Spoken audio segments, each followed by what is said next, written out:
Hello everyone, कैसे हैं आप सभी। स्वागत है आप सभी का आपके अपने यूट्यूब चैनल बीरे स्टडी पॉइंट पर। तो फाइनली फाइनल सेमेस्टर यानी 6 सेमेस्टर के जो रिजल्ट्स हैं वो अनाउंस कर दिए गए हैं, लेकिन अभी सिर्फ रेगुलर और एनसीईआरटी के रिजल्ट्स ही अनाउंस हुए हैं और अभी जल्द ही हमें DUSOL के भी रिजल्ट्स देखने को मिलने वाले हैं। तो मैं सबसे पहले उन सभी स्टूडेंट्स को कॉन्ग्रेचुलेशंस करना चाहूँगा जिन्होंने सक्सेसफुली अपना ग्रेजुएशन कंप्लीट कर लिया है।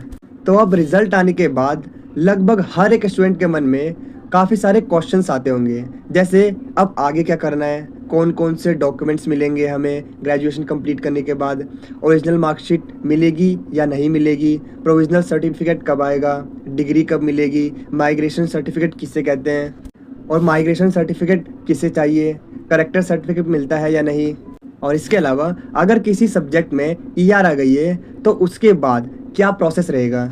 तो आज की इस वीडियो में मैं इन सभी क्वेश्चंस को स्टेप बाय स्टेप आपको डिटेल में एक्सप्लेन करने वाला हूँ और मेरा ये आपसे वादा है कि इस वीडियो के बाद आपको और कोई दूसरी वीडियो देखने की जरूरत नहीं पड़ेगी। तो वीडियो को एंड तक जरूर देखना, इसमें आपके सारे के सारे डाउट्स क्लियर होने वाले हैं। तो सबसे पहले हम बात करते हैं उन सभी स्टूडेंट्स की जिनका किसी सब्जेक्ट में ER आया था। तो ER वाले जो स्टूडेंट्स हैं अब उन्हें क्या करना है। अगर आपका 6 सेमेस्टर या फिर 8 सेमेस्टर में ER आया है तो मई जून 2027 में इसके एग्जाम होंगे।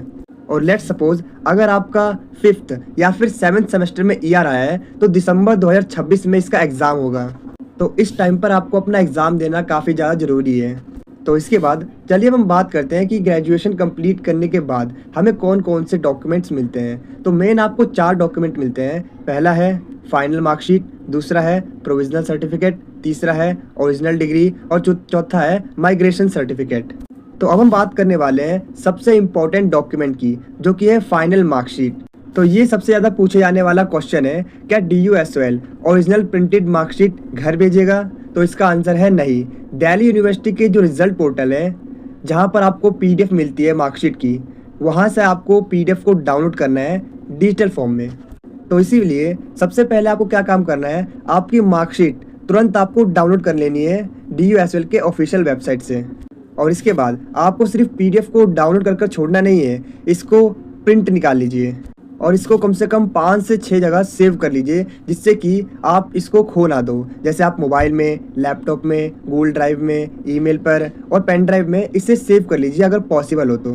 और इसके साथ ही एक प्रिंट आउट निकलवा कर इसे अपने फाइल में रख लीजिए, क्योंकि मैं आपको बताना चाहूँगा कि बहुत सारे ऐसे स्टूडेंट्स होते हैं जो कि सिर्फ इसका स्क्रीनशॉट लेते हैं।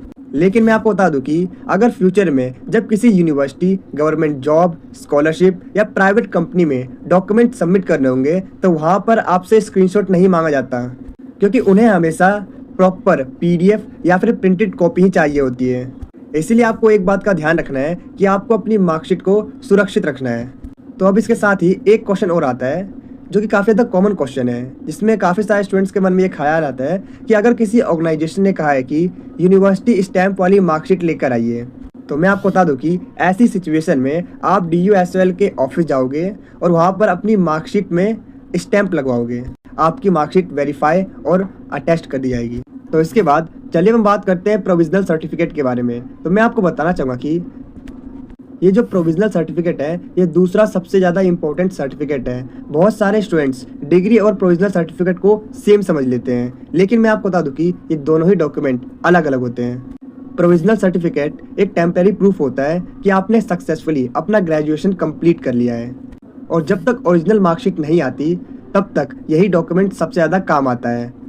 क्योंकि अगर आप हायर स्टडीज़ जैसे MBA, MCA, MA, government job या फिर प्राइवेट जॉब के लिए अप्लाई कर रहे हो तो इनमें से काफ़ी सारे जो इंस्टीट्यूशंस हैं वो प्रोविजनल सर्टिफिकेट को एक्सेप्ट कर लेते हैं।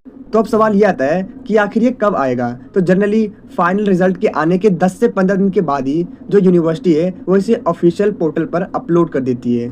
तो जैसे ही ये अवेलेबल हो आपको क्या करना है, तुरंत वेबसाइट पर जाकर उसे डाउनलोड कर लेना है। और इसके साथ ही आपको क्या करना है, इसकी डिजिटल कॉपी भी रखनी है और प्रिंटेड कॉपी भी रखनी है संभाल कर। और लेट्स सपोज अगर आपको अर्जेंट एडमिशन करवाना है कहीं पर या फिर कोई ज्वाइनिंग करनी है और आपको ये जल्दी चाहिए, तो इसके लिए आप DUSOL के ऑफिस जाकर अपनी सिचुएशन को एक्सप्लेन कर सकते हो, शायद वो आपकी इसमें मदद कर सकें। तो इसके बाद चलिए हम बात करते हैं ओरिजिनल डिग्री के बारे में। तो सारे के सारे स्टूडेंट्स ये चाहते हैं कि जैसे ही हमारा रिजल्ट है उसके बाद ही आपको आपकी डिग्री मिल जाए, लेकिन यूनिवर्सिटी का ऐसा प्रोसेस नहीं होता। रिजल्ट आने के बाद भी यूनिवर्सिटी है वो पहले रिजल्ट को वेरीफाई करती है, रिकॉर्ड्स को प्रिपेयर करती है और उसके बाद डिग्री डाटा को फाइनलाइज करती है और उसके बाद ही डिग्री इशू करने का जो प्रोसेस है वो स्टार्ट होता है। और इसीलिए मैं आपको बता दूं कि जो ओरिजिनल डिग्री है वो आने में कई महीने लग सकते हैं। तो अब आप में से काफ़ी सारे जो स्टूडेंट्स हैं उनके मन में ये सवाल होगा कि डिग्री आने से पहले क्या हम एडमिशन ले सकते हैं? तो इसका आंसर है हाँ। अगर आपके पास प्रोविजनल सर्टिफिकेट है तो मैक्सिमम जो यूनिवर्सिटीज़ हैं वो एडमिशन दे देती है और ठीक इसी तरह ही बहुत सारी कंपनीज भी प्रोविजनल सर्टिफिकेट को एक्सेप्ट कर लेती है। इसीलिए डिग्री आने से पहले आपको घबराने की जरूरत बिल्कुल नहीं है। तो इसके बाद अब हम बात करते हैं माइग्रेशन सर्टिफिकेट की। तो सबसे पहले ये समझिए कि इसकी ज़रूरत हर स्टूडेंट को नहीं होती। माइग्रेशन सर्टिफिकेट तभी चाहिए होता है जब आप दिल्ली यूनिवर्सिटी छोड़कर किसी दूसरी यूनिवर्सिटी में एडमिशन ले रहे हो और वो यूनिवर्सिटी माइग्रेशन सर्टिफिकेट मांग रही है, तभी इसके लिए आप अप्लाई कीजिएगा। अदरवाइज आपको माइग्रेशन सर्टिफिकेट अप्लाई करने की बिल्कुल भी ज़रूरत नहीं है। तो इसके बाद चलिए हम बात करते हैं क्या DUSOL करेक्टर सर्टिफिकेट देता है। तो मैं आपको बताना चाहूँगा कि जनरली DUSOL रेगुलर कॉलेज की तरह करेक्टर सर्टिफिकेट इशू नहीं करता। और हाँ, अगर आपको किसी स्पेसिफिक पर्पस के लिए इसकी ज़रूरत है तो आप DUSOL में जाकर इन्फॉर्मेशन ले सकते हो। इसके बाद चलिए हम बात करते हैं क्या DUSOL ट्रांसफ़र सर्टिफिकेट यानी TC देता है। क्योंकि अगर किसी इंस्टीट्यूशन ने स्पेशली TC मांगा है यानी ट्रांसफ़र सर्टिफिकेट मांगा है तो यूनिवर्सिटी ऑफिस से कांटेक्ट कीजिए। तो इसके बाद अब हम बात करते हैं अगर मुझे कोई और अदर डॉक्यूमेंट्स चाहिए जैसे medium of instruction certificate, bonafide certificate, verification letter या फिर कोई दूसरा ऑफिशियल सर्टिफिकेट, तो ऐसी सिचुएशन में DUSOL जाकर ही आपको एप्लीकेशन देनी होती है। और अगर जो यूनिवर्सिटी है वो डॉक्यूमेंट को इशू करती होगी तो इसका जो प्रोसेस है वो आपको बता दिया जाएगा। तो अब जाते आते सबसे इम्पोर्टेंट एडवाइस मैं आपको यही देना चाहूँगा, आज ही सबसे पहले जितने भी जो आपके डॉक्यूमेंट्स हैं आप क्या कीजिए, एक फ़ोल्डर बना लीजिए। जैसे आप अपने गूगल ड्राइव या फिर ईमेल में जितने भी जो इम्पोर्टेंट डॉक्यूमेंट्स हैं उन्हें सेव कर लीजिए। क्योंकि मैं आपको बता दूं कि फ्यूचर में एडमिशन, जॉब, स्कॉलरशिप, वेरिफिकेशन या फिर वीज़ा प्रोसेस के टाइम पर ये डॉक्यूमेंट्स काफ़ी ज़्यादा काम आने वाले हैं। तो दोस्तों उम्मीद करता हूँ कि इस वीडियो के बाद आपके रिजल्ट के बाद मिलने वाले सभी डॉक्यूमेंट से जुड़े लगभग सारे डाउट्स क्लियर हो गए होंगे। और अगर फिर भी आपके मन में कोई और क्वेश्चन आ रहा हो, कोई डाउट्स आ रहे हो, तो आप क्या कीजिए, नीचे कमेंट सेक्शन में उस सवाल को लिख दीजिए और मैं उसका आंसर देने की पूरी कोशिश करूँगा। और हाँ, अगर किसी क्वेश्चन पर ज़्यादा डाउट्स आ रहे हैं, ज़्यादा क्वेश्चन आ रहे हैं, तो मैं क्या करूँगा, उसके लिए एक सेपरेट वीडियो ही बना दूंगा जिससे कि जितने भी स्टूडेंट्स हैं उनके सारे के सारे जो डाउट्स हैं वो क्लियर हो सकें। तो आपको ये वीडियो कैसी लगी कमेंट सेक्शन में जरूर बताना। आज की वीडियो से इतना ही, मिलता है आपसे अगली वीडियो में। आपको ये वीडियो कैसी लगी कमेंट में जरूर बताना। Thanks for watching this video.